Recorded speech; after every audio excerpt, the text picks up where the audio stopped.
Hello friends, আসসালামু আলাইকুম। সবাই কেমন আছেন? আশা করি সবাই ভালো আছেন। প্রথমে আপনাদের সাথে শেয়ার করব আজকে কীভাবে আমি পোলাও চালটা ভেজে নেই আর কি রান্না করছি তা অবশ্যই না টেনে ভিডিওটা সম্পূর্ণ দেখুন। প্রথমে আমি কড়াইতে তেল দিয়ে দিচ্ছি, এবার দিয়ে দিচ্ছি তেজপাতা, গরম মশলার ফল, দারুচিনি, লবঙ্গ। এখানে আমি 2 চা চামচ তেল নিয়েছিলাম। এবার আমি গোল গোল করে পেঁয়াজ কুচি কেটে নিয়েছি, পেঁয়াজ দিয়ে দিচ্ছি। পেঁয়াজগুলো সুন্দর করে ভেজে নেব, যতক্ষণ না বাদামি কালার আসছে ততক্ষণ ভেজে নেব আমি। আর ভিডিওটা অবশ্যই সম্পূর্ণ দেখবেন, একদম স্কিপ করবেন না, টানবেন না, কোনো কিছুই করবেন না, জাস্ট ভিডিওটা দেখতে থাকুন। আজকে নতুন একটি রান্না আপনাদের সাথে শেয়ার করব। দেখুন, আমি পোলাও চাল এখানে আমি 2 কোটা নিয়েছিলাম আর পানি নিয়েছিলাম 4 কাপ। যেহেতু আমার 2 কোটা পোলাও চাল ছিল তাই আমি 4 কাপ পানি নিয়েছিলাম। আপনারা এভাবে মেপে নেবেন, তাহলে পোলাও রান্নাটা ঝরঝরা হবে। আশা করি আমার কথাটা আপনারা বুঝতে পেরেছেন। এবার আমি চাউলটা সুন্দর করে ভেজে নিচ্ছি। ভেজে নেওয়া হয়ে গেলে আমি এখানে 4 কাপ পানি নিয়েছিলাম, সেটা আমি হালকা গরম দিয়ে নিয়েছি কুসুম কুসুম। এবার আমি পানিটা সুন্দর করে ঢেলে দিচ্ছি আস্তে আস্তে, ঢেলে নেড়ে চেড়ে নিচ্ছি। চাউলটা চারিপাশে লেগেছিল, সুন্দর করে চাউলগুলো গুছিয়ে নিলাম। এবার আমি সম্পূর্ণ পানিটাই ঢেলে দিব। আর যতটুকু চাউল নিয়েছি ঠিক তার ডবল পানি নিতে হবে, যাতে পোলাও চাউল বা পানি কম না পড়ে আর পোলাও চাউল যেন চাউল না থাকে, একদম ঝরঝরা ভাত হয়ে যায়। এবার চারিপাশে সুন্দর করে নেড়ে চেড়ে নিয়ে আমি সুন্দর করে এবার 2 চা চামচ লবণ দিয়ে দিয়েছিলাম।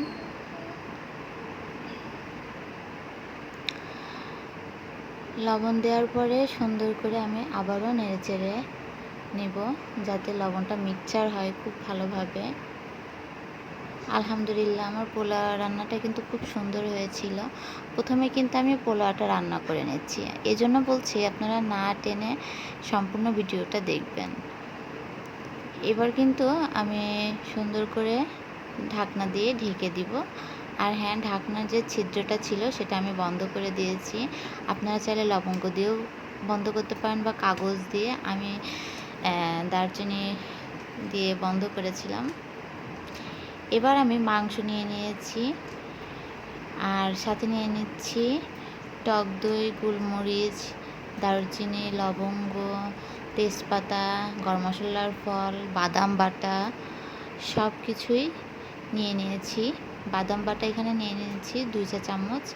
এবার কিন্তু আসল কাজটা শুরু হলো। এবার আমি লবণ নিয়ে নিচ্ছি 1.5 চামচ আর এদিকে ধনিয়ার গুঁড়া নিয়ে নিচ্ছি, আমার হাতের স্পেশাল মশলাটা নিয়ে নিচ্ছি, আর এদিকে বিরিয়ানির মশলাটা নিয়ে নিচ্ছি।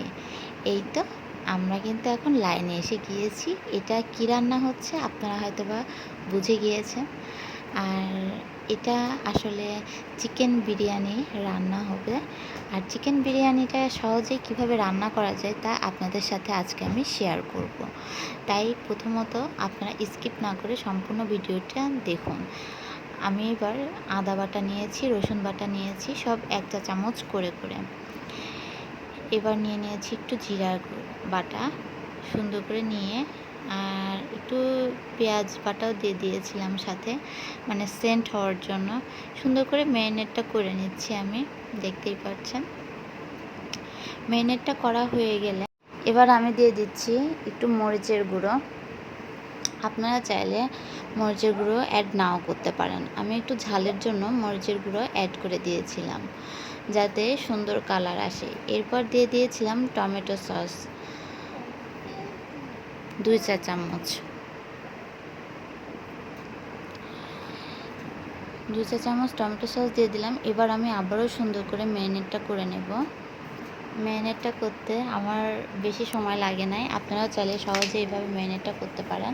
আর হ্যাঁ, আমি এখানে 3 থেকে 4টা কাঁচামরিচ ভেঙে অর্ধেক অর্ধেক করে নিয়েছিলাম, যাতে ঝালটা বেশি লাগে আর খেতে অনেক মজা হয়। এবার আমি আলাদা একটা কড়াইতে 2 টেবিল চামচ তেল দিয়ে নিলাম। তেল নেওয়ার পরে আমি এখন যে মশলাগুলা দিয়ে মাংসটা ম্যারিনেট করে রেখেছিলাম, সেই মাংসটা আমি এখন এই চুলার পর দিয়ে দিব। সর্বপ্রথম দিয়েছিলাম পেঁয়াজ কুচি, কারণ পেঁয়াজ কুচি দিলে একটা সুন্দর ফ্লেভার আসে। তাই আমি সর্বপ্রথম পেঁয়াজ কুচি ভেজে নিয়েছিলাম, তারপর দিয়েছিলাম ম্যারিনেট করা মশলা দিয়ে মাংস মাখানো। এবার ধীরে সুস্থে এপাট ওপাট করে আস্তে সুস্থে নেড়ে নিচ্ছি, মাংসটা সিদ্ধ হওয়ার অপেক্ষায় রইলাম।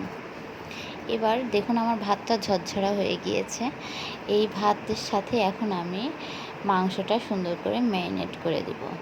কিন্তু হ্যাঁ গাইস, আপনারা মনে করছেন যে কাঁচা মাংস হয়তো মিক্সচার করব না, এখন আমি এই রান্না মাংসটাই মিক্সচার করে দিব।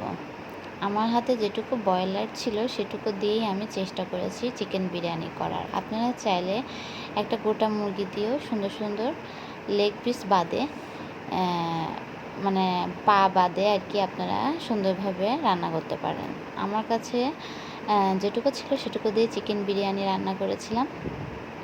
আর এই তো মাংসটা যখন রান্না হয়ে গিয়েছে, তারপর মিক্সচার করার পালা। এবার আমি মিক্সচার করে দিচ্ছি সুন্দর করে। এবার মিক্সচার করার পরে আবারও আমি দমে দিয়েছি। আর দমে দেওয়ার পরে আমি অপেক্ষা করছিলাম সুন্দরভাবে ম্যারিনেটে মাংসটা সেন্ট কেমন বের হয়েছে আর আদৌ সিদ্ধ হয়েছে কিনা। এখন একদম নরম তুলতুলা হয়ে গিয়েছে। দমে দেওয়ার পর মাংসগুলো আরও বেশি নরম হয়ে গিয়েছে। আজকে ভিডিও কেমন লাগলে তো অবশ্যই বলবেন। আল্লাহ হাফেজ।